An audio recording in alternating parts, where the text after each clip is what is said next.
Miramar Beach, construction of a 3.5-mile section of privately funded border wall along the U.S. Mexico border in Texas is set to resume, following a ruling from a Texas federal court judge. Following a lengthy hearing, according to media reports, Southern District of Texas Judge Randy Crane lifted a restraining order that he had issued last month after the U.S. government, acting on behalf of the International Boundary and Water Commission, sued Fisher Industries, contractor for the wall construction effort. The IBWC had argued that wall construction could alter the course of the Rio Grande, the river that forms the border between Texas and Mexico.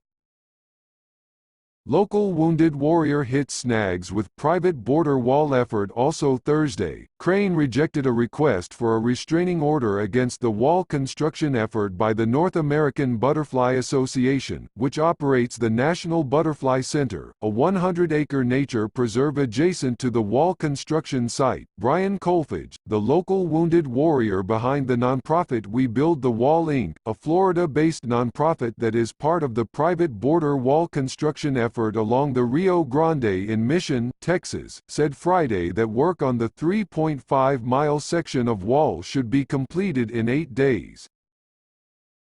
Part of the reason for that, Kolfage explained, is that North Dakota-headquartered Fisher Industries had been able to do a lot of grading and other preliminary work while the project was tied up in court. Private border wall effort accused of violating federal law. We did all the prep work, Kolfage explained. Kolfage, a retired Air Force airman who lost both legs and an arm in a 2004 rocket attack on an air base in Iraq, began efforts to privately fund border wall construction in late 2018. At that time, the goal was to raise $1 billion via an online GoFundMe campaign to assist the federal government in its border wall construction effort.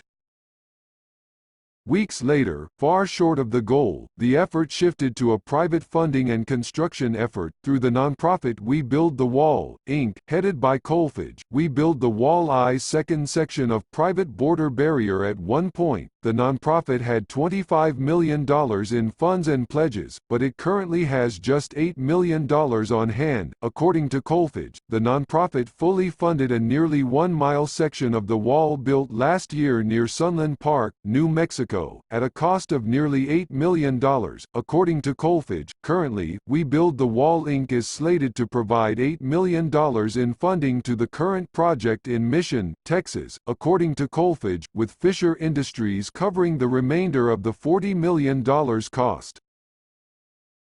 Local wounded warrior changes focus on GoFundMe border wall initiative. We're not the lead on the project, Kolfage said Friday.